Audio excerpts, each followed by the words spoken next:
This is why geckos can't stop smiling. If you ever see a gecko without its tail, don't be alarmed.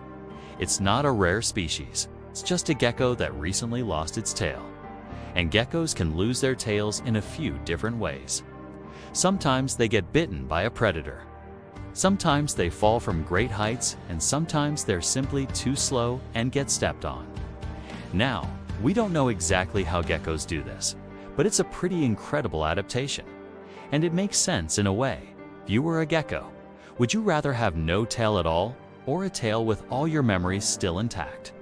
But regardless of how it happens, the tail is always lost in a way that benefits the gecko. You see, a gecko's tail is basically a disposable asset. So when they lose it, they immediately start growing a new one. But there was something we didn't understand about this process until recently. See, a gecko will grow a new tail in about 2 months, but the new tail isn't exactly the same as the old one. It's smaller, and it doesn't have any of the old tail's memories.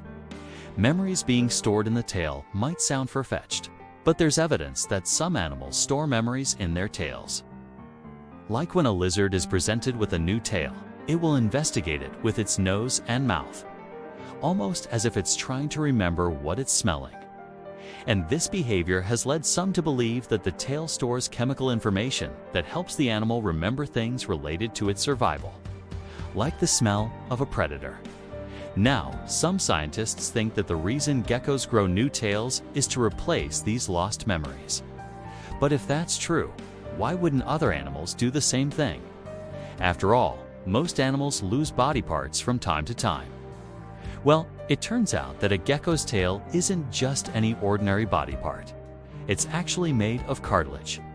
And cartilage is special because it can reabsorb its old cells and use them to build new cells. This means that when a gecko loses its tail, it's not losing any memories along with it. The memories are still there, stored in the cells that make up the rest of its body. And when the gecko grows a new tail, those cells migrate to the end of the new tail, giving the gecko its memories back.